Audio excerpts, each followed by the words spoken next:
তখন তাকে একটি ফল দিলেন। তিনি বললেন, যাও এই ফল নিয়ে গিয়ে তোমার স্ত্রীকে দাও, তাকে বলবে সে যেন সদাচারী হয়ে এই ফলটি ভক্ষণ করে, দেখবে তোমাদের একটি সুসন্তান প্রাপ্ত হবে। আত্মদেব তখন মনের আনন্দে ছুটে চলেছেন গৃহে। গৃহে গিয়ে ব্রাহ্মণীর কাছে গিয়ে, ধুন্দুলির কাছে গিয়ে সমগ্র ঘটনা খুলে বললেন। সমগ্র ঘটনা খুলে বলে তখন সন্ন্যাসীর উদ্দেশ্যে প্রণাম জানিয়ে আত্মদেব কি করলেন, সেই ফলটি তার পত্নীকে দিলেন। বললেন যে, হে ধুন্দুলি, তুমি সদাচারী হয়ে এই ফলটি ভক্ষণ করবে কেমন? সন্ন্যাসীদেব বলেছেন যে তুমি এই ফল গ্রহণ করলে আমাদের একটি সুসন্তান প্রাপ্ত হবে।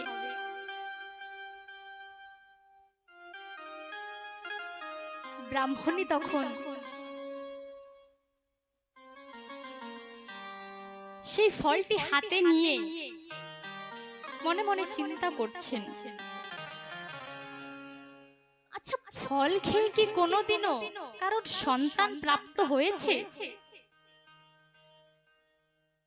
হতেও পারে, সন্ন্যাসী যখন দিয়েছে তখন হতেও পারে। তবে যদি সত্যি সত্যি এই ফল খেয়ে সন্তান প্রাপ্ত হয়, পেটের মধ্যে যদি একটি সন্তান থাকে আসে, তাহলে তো পেটের মধ্যে জায়গা কম হয়ে যাবে। যখন পেটের মধ্যে জায়গা কম হয়ে যাবে তখন তো আমি পেট ভরে খেতে পারবো না, তখন তো আমাকে কম কম খেতে হবে। আর 9 মাস কম কম খেয়ে খেয়ে আমার শরীর তো দুর্বল হয়ে যাবে, আমি তো জীর্ণ শীর্ণ হয়ে যাব। আর এমন সময় যদি গৃহের মধ্যে আগুন লেগে যায় বাবা, সকলে তো পালিয়ে যাবে, আর আমাকে দুর্বল দেহের জন্য ওই গৃহের মধ্যেই পুড়ে মরতে হবে। আসলে কি জানেন তো, যার মন মন্দ সে কখনোই ভালো ভাবনা ভাবতে প্রস্তুত থাকে না। তার জন্যই তো বলা হয়েছে যে প্রথমে আমাদের প্রবৃত্তিকে শোধন করতে হবে। মন মন্দ হলে সে ভালো ভাবনা ভাবতে প্রস্তুত হয় না, প্রস্তুত থাকে না। এমন সময় এই কথা চিন্তন করতে করতে বাবা তার গৃহে তখন তার ছোট বোন এলো। ধুন্দুলির ছোট বোন এসেছে। সে কিন্তু জানতো যে বোন ভগ্নিপতির কোনো সন্তান সন্ততি নেই। সে মনে মনে ভেবেছিল যে আমার একটি সন্তান, তাদেরকে দিয়ে তাদের এই ধন সম্পত্তি আমি আত্মসাৎ করব। যখন বোন এসেছে তখন ধুন্দুলি সমগ্র ঘটনা বোনকে খুলে বলল। বলছে, বোন আচ্ছা বল তো, তুই বল যে ফল খেয়ে কোনোদিনও কি কারোর সন্তান প্রাপ্তি হয়েছে, বল না। তার বোন বলছে, না না, তা কি করে সম্ভব? ফল খেয়ে কি কারোর সন্তান হয় বাবা? শুনেছেন কোনোদিনও ফল খেয়ে কারোর সন্তান হয়? বলছে, দিদি তুই এক কাজ কর, তুই যদি জানতেই চাস, যদি পরীক্ষা করতে চাস, তাহলে এক কাম কর, তোদের ঘরে তো একটি গাভী আছে, তারও তো কোনো সন্তান নেই, এই ফলটি তুই তাকে খাইয়ে দে। তখন দুই বোনে মিশে পরামর্শ করে সেই ফলটি সেই গাভী মাতাকে খাইয়ে দিল।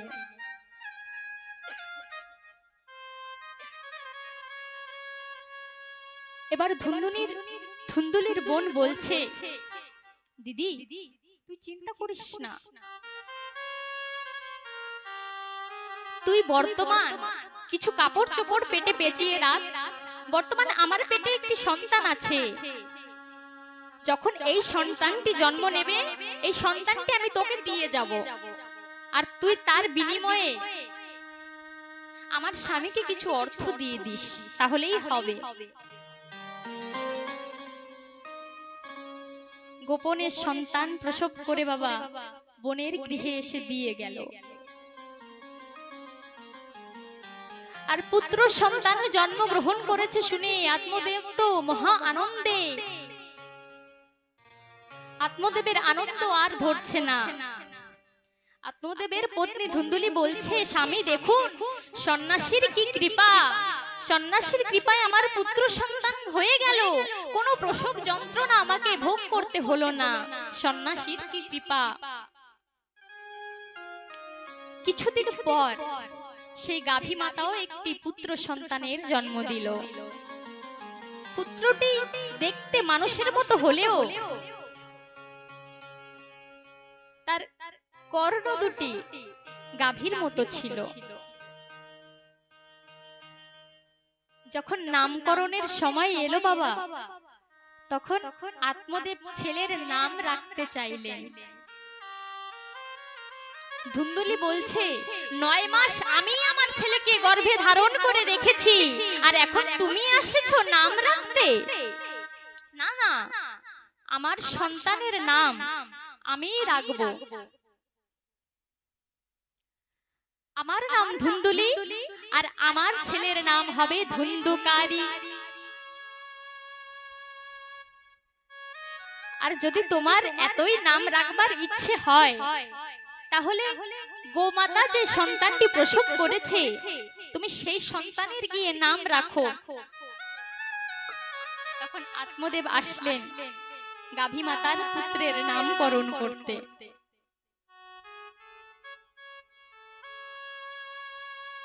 গাভী মাতার পুত্রটি দেখতে মানুষের মতো হলেও তার কান দুটো ছিল গাভীর মতো, গরুর মতো, তাই আত্মদেব তার নাম রাখলেন গোকর্ণ।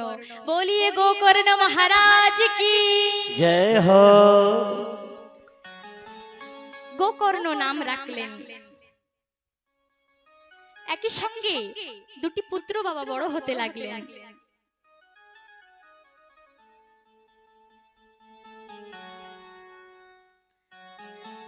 যখন বয়স হয়েছে দুজনেরই শিক্ষার ব্যবস্থা করা হয়েছে।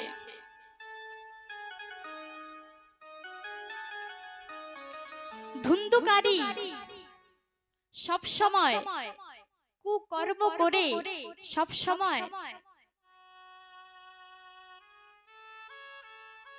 সে স্বেচ্ছাচারী হয়ে উঠেছে, মানে মনে যা আসে সে তাই করতে থাকতো। আর আত্মদেব তিনি পাঠন পঠন করে শাস্ত্রজ্ঞাতা পণ্ডিত হয়ে উঠলেন। ধুন্দুকারী এইভাবে পিতার সম্পত্তি নষ্ট করতে শুরু করলো। একদিন পিতা যখন বলল যে ধুন্দুকারী তুমি এমন কেমন করছো, ধুন্দুকারী তখন পিতাকে চরম অপমান করলো। অপমানিত হয়ে লাঞ্ছিত হয়ে আত্মদেব তখন মনে বড় ব্যথা পেলেন।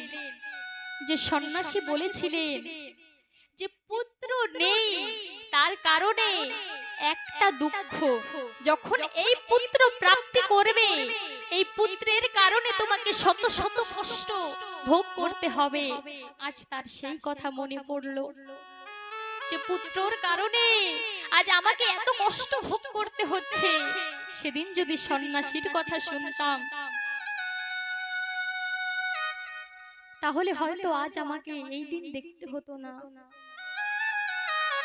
আত্মদেবের মনে ব্যথা জানতে পেরে গোকর্ণ মহারাজ তিনি আত্মদেবকে বললেন, পিতা আপনি এখন সংসারের মোহ ত্যাগ করুন। সংসারের মোহ ত্যাগ করে আপনি এখন বনে গমন করুন। বনে গমন করে ভগবানের দশম স্কন্ধ পাঠ করুন, ভগবানের পূজা অর্চন করুন। আসলে কি জানেন তো বাবা, এই যে সংসার, এই সংসার কোনোদিনও কাউকে সুখ দিতে পারে না।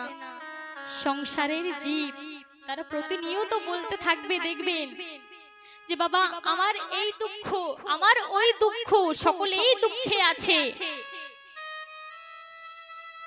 মানুষের কাছে দেখবেন বাবা সবকিছু থাকলেও সবাই বলে যে আমার এই নেই ওই নেই, কিন্তু একটা জিনিস বাবা সবার কাছে আছে, কি? দুঃখ। কোনোদিনও কারোর কাছ থেকে এই কথা শুনতে পাবেন না যে আমার কাছে দুঃখ নেই, আমার দুঃখ নেই। সবার দুঃখ আছে। তাই তো বলেছে যে এই সংসার কোনোদিনও কাউকে সুখ দিতে পারে না। তাই পিতা, আপনি এখন সংসারের মোহ ত্যাগ করে বনে গিয়ে ভগবানের পূজা অর্চন করুন।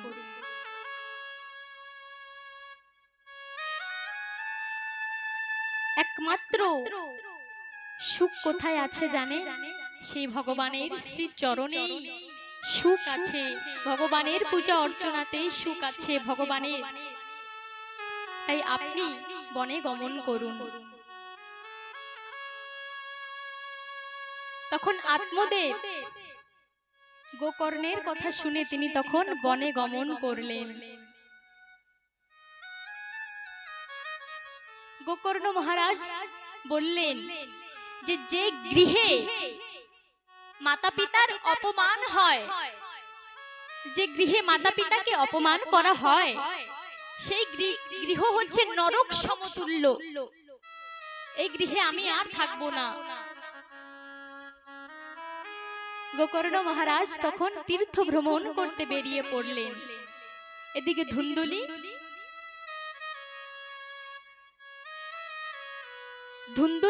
আর ধুন্দুকারী তারা দুজনই গৃহে আছে।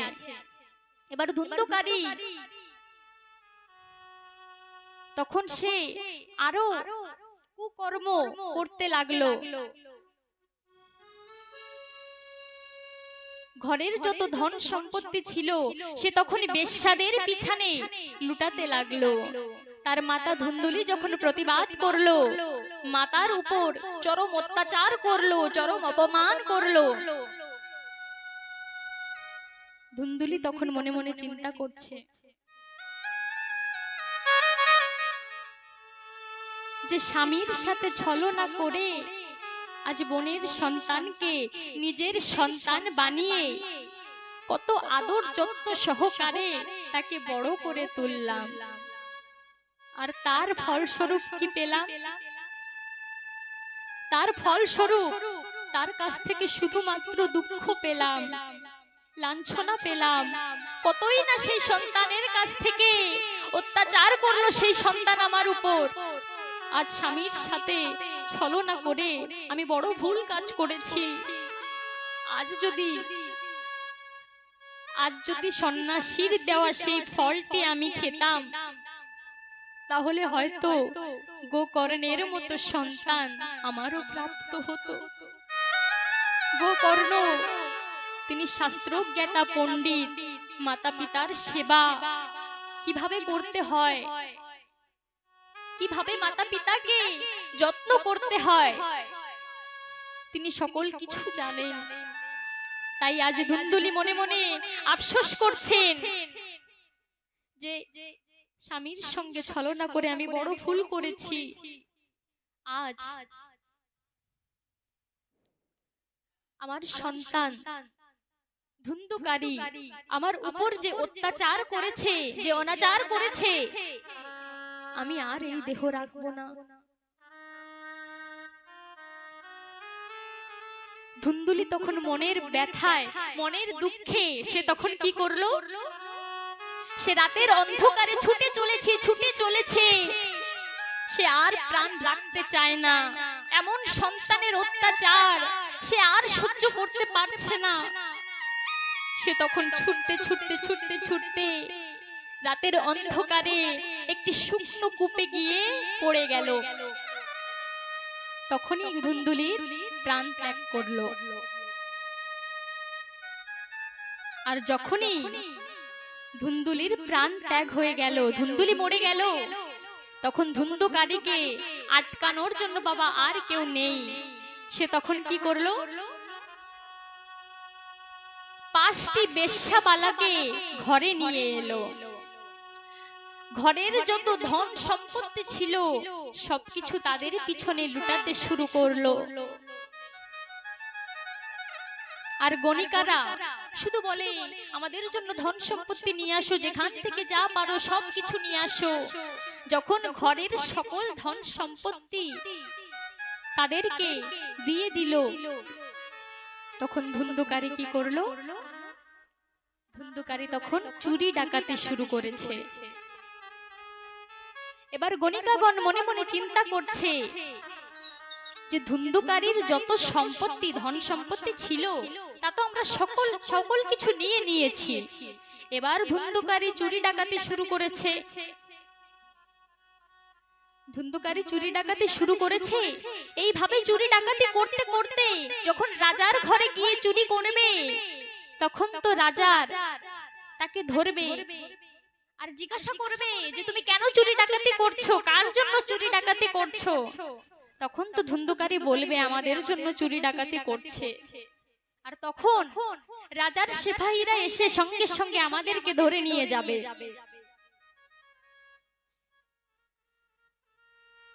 আর সেই ধুন্ধুকারীর সঙ্গে সঙ্গে আমাদেরকেও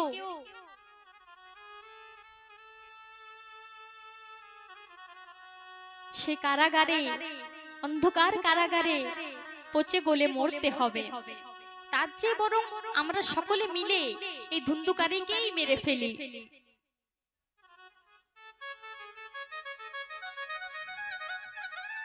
রাতের খাবার খাওয়ার পর ধুন্ধুকারী যখন শয়ন করতে গেল, তখন 4 জন গণিকারা এসে, 4 জন বেশ্যাবালা এসে তারা কি করলো? 4 হাত পা চেপে ধরলো। ধুন্ধুকারী যখন চিৎকার করতে লাগলো বাঁচাও বাঁচাও, তখন একজন গণিকা সে জ্বলন্ত অগ্নি নিয়ে এসে সে ধুন্ধুকারীর মুখের মধ্যে ঢেলে দিল বাবা। তখন চিৎকার করতে করতে ধুন্ধুকারী প্রাণ ত্যাগ করলো।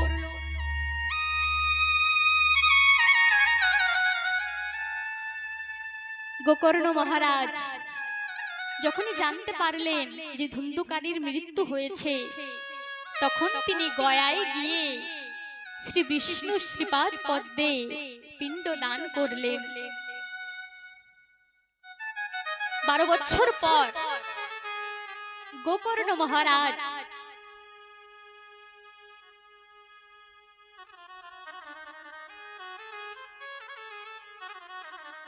তিনি পিতৃভূমি দর্শন করবার জন্য এলেন। রাতে যখন তার গৃহে শয়ন করছেন বাবা, এমন সময় দেখলেন তার চোখের সামনে দিয়ে হঠাৎ করে কেমন যেন একটা কালো ছায়া চলে গেল। গোকর্ণ মহারাজ তখন কি করলেন? তিনি তখন তীর্থে ভ্রমণ করে যে জল সংগ্রহ করে এনেছিলেন, তিনি তখন সেই জল মন্ত্রপুত করে ছিটিয়ে দিলেন। আর সেই জল ছিটানো মাত্রই দেখলেন কি তার সামনে পিশাচ মূর্তিবৎ দাঁড়িয়ে আছেন। তখন বলছে কে তুমি, কি করছো এখানে? তখন সে পিশাচ বলছে দাদা আমি ধুন্ধুকারী, আমার যে মুক্তি হয়নি দাদা, আমি যে অনেক পাপ করেছি, আমার মুক্ত হয়নি। এই জ্বালা এই যন্ত্রণা আমি যে আর সহ্য করতে পারছি না। দাদা তুমি আমার মুক্তির একটা ব্যবস্থা করো দাদা। গোকর্ণ মহারাজ বললেন যে ধুন্ধুকারী তোমার মুক্তি হয়নি, আমি যে তোমার মৃত্যুর খবর পেয়ে গয়ায় গিয়ে তোমার পিণ্ড দান করে আসলাম, তবুও তোমার মুক্তি হয়নি। ধুন্ধুকারী বলছে দাদা আমি যে পাপ করেছি, আমি যত কুকর্ম করেছি, শত গয়ায় গিয়ে আমার পিণ্ড দান করে আসলেও আমার মুক্তি হবে না দাদা। তুমি আমার মুক্তির একটা ব্যবস্থা করো দাদা। তখন গোকর্ণ মহারাজ তিনি সকালবেলা উঠে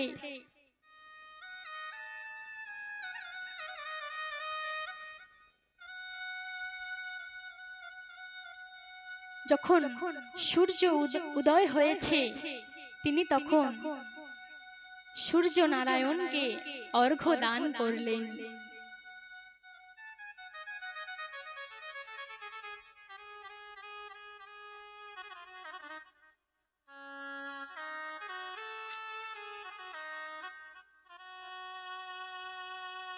ওম জবা কুসুম শঙ্করাস্য শঙ্করায় পেয়ম মহাদ্বৈতম ধ্যানতরি সর্ব পাপ ঘুন প্রণত অস্মি দিবাকরম। সূর্যদেবকে যখন অর্ঘ্য দান করলেন, সূর্যদেব মন্ত্রমুগ্ধ হয়ে তিনি দর্শন দিলেন। তখন গোকর্ণ মহারাজ বললেন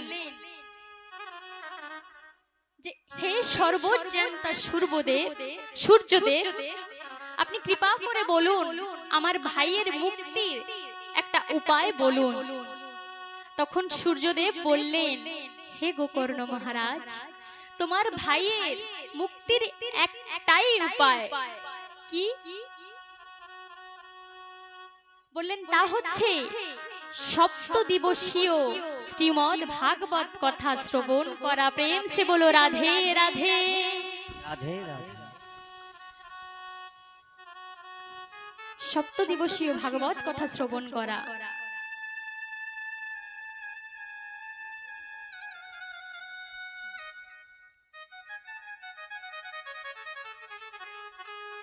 তখন গোকর্ণ মহারাজ তিনি ভাগবত কথার আয়োজন করলেন। গ্রামবাসীদেরকে নিয়ে, সকল ভক্তবৃন্দদেরকে নিয়ে তিনি শুভ দিন দেখে, শুভ সময় দেখে তিনি ভাগবত কথার আয়োজন করলেন। আর ধুন্ধকারীকে বললেন যে ভাগবত মঞ্চের পাশে একটি বংশদণ্ড রাখলেন। আর ধুন্ধকারীকে বললেন যে ভাই, এই সপ্ত দিবস পর্যন্ত তুমি এই বংশদণ্ডকে সাহারা করে থাকবে। ধুন্ধকারী সেই বাঁশের ভিতরে প্রবেশ করে ভাগবত কথা শ্রবণ করতে লাগলো। যখন প্রথম দিবসের ভাগবত কথা সমাপ্ত হলো, তখন সেই বাঁশের একটি গাঁট ফেটে গেল। যখন দ্বিতীয় দিবসের কথা সমাপ্ত হলো, তখন বাঁশের আরেকটি গাঁট ফেটে গেল। এইভাবে সপ্ত দিবসের ভাগবত কথা শ্রবণ করতে করতে সব 7টি গাঁট বাঁশের ফেটে গেল। আর যখনই সপ্ত দিবসের কথা সমাপ্ত হয়েছে, তখনই গোকর্ণ মহারাজ ধুন্ধকারী তিনি তখন চতুর্ভুজ রূপ ধারণ করে দাঁড়িয়েছেন। তখন ভগবানের পার্শ্বদগণ রথ নিয়ে তার জন্য এসে দাঁড়িয়েছেন। যখনই ধুন্ধকারীর জন্য রথ এলো, তখন গোকর্ণ মহারাজ ভগবানের পার্শ্বদেরকে বলছে যে ভাগবত কথা তো সপ্ত দিবস পর্যন্ত সকল শ্রোতারা শ্রবণ করেছে, তাহলে রথ শুধুমাত্র ধুন্ধকারীর একার জন্যই কেন এলো? তখন ভগবানের পার্শ্বদগণেরা বলছে যে ধুন্ধকারী মুক্তির আশায় সে সপ্ত দিবস পর্যন্ত মনোযোগ দিয়ে ভাগবত কথা আস্বাদন করেছে, তাই তো তার জন্য রথ এসেছে। তখন ভগবানের পার্শ্বদগণরা ধুন্ধকারীকে নিয়ে চলে গেলেন। শ্রোতাগণরা বললেন, হে গোকর্ণ মহারাজ, আপনি আবারও ভাগবত কথার আয়োজন করুন। গোকর্ণ মহারাজ বললেন, না না, এবছর তো আর হবে না, আগামী বছর তিনি শ্রাবণ মাসে আবারও ভাগবত কথার আয়োজন করলেন। তখন সকল ভক্তরা মুক্তির কামনায় তারা তখন ভাগবত কথা আস্বাদন করলেন। আর ভাগবত কথা শ্রবণ করার পর তখন সকল ভক্তরা চতুর্ভুজ রূপ ধারণ করলেন। ভগবানের রথ, দিব্য রথ তাদের জন্য এসে উপস্থিত হলো। তখন সকলেই সেই রথে উঠে ভগবানের সেই দিব্য স্থানে গমন করলেন। প্রেম সে বলো রাধে রাধে রাধে রাধে। আসুন এবার আমরা একখানি ভজন আস্বাদন করব।